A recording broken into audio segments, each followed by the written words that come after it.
Today is the review of Thor's latest movie, Love and Thunder, which is a pretty terrible title that sounds like a spoof, but it fits, and we'll get into that later.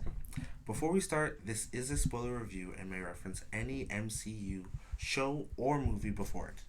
And remember to like, comment, and subscribe. Anyway, back to the review. Thor!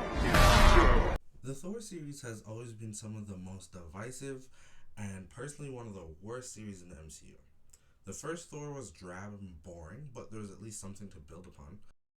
Then there was Thor 2, and the MCU aren't really known for doing great sequels. Cough Iron Man 2, cough Multiverse of Madness, cough Age of Ultron.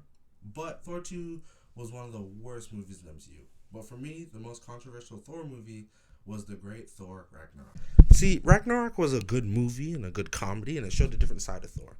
But my fear was the clear Guardians of the Galaxy type vibe the movie gave, and how Thor, a 1,000-year-old god, would seem childlike, even amongst mere mortals he was with. But they kept it together and told a fun, engaging story.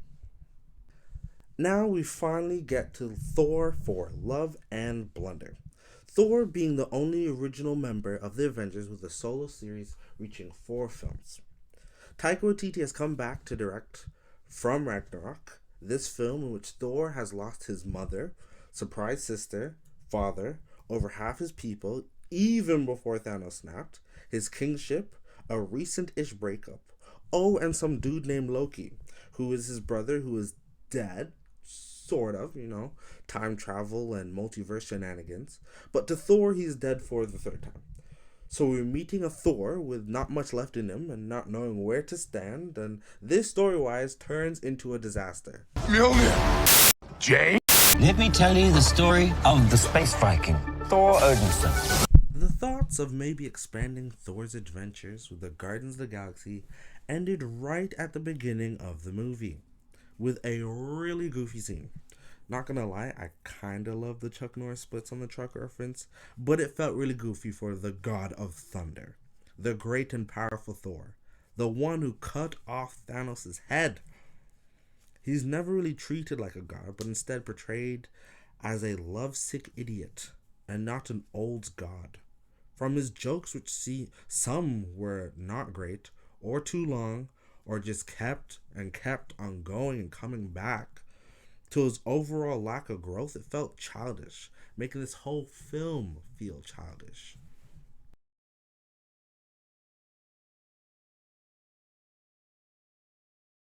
So a major issue arises with the villain Gorr the God Butcher.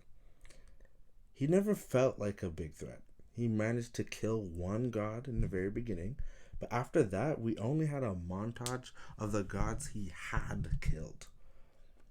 This could have been cut and shortened due to the rumored maximum length of time allowed for the movie set by Marvel to be being under 2 hours. Under 2 hours, like a kid's movie.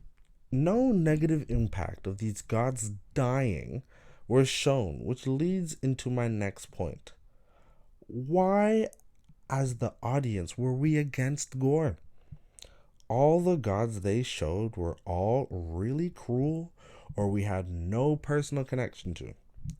Even Khonshu from the Moon Knight Disney Plus series, set in the MCU, seemed to have selfishly used and manipulated Moon Knight into being his avatar. We were never given a reason to want to stop Gorr. Yes, I know, before you start angrily typing in the comment section, Thor is a god, so he could have been taken out. But there's literally nothing left for Thor. From his family to his friends to his kingdom to his recently rekindled love who's dying of cancer. There's literally nothing left for him to do story-wise, as Avengers Endgame really wrapped up his story nicely. So like Tony Stark and Cap, it felt like it was time to send Thor off. Gorr was ending cruelty and the selfishness of the gods. Thor could finally rest in Valhalla with all his friends, family, and Jane, his love. Gorr's hate felt justified, but the threat wasn't enough.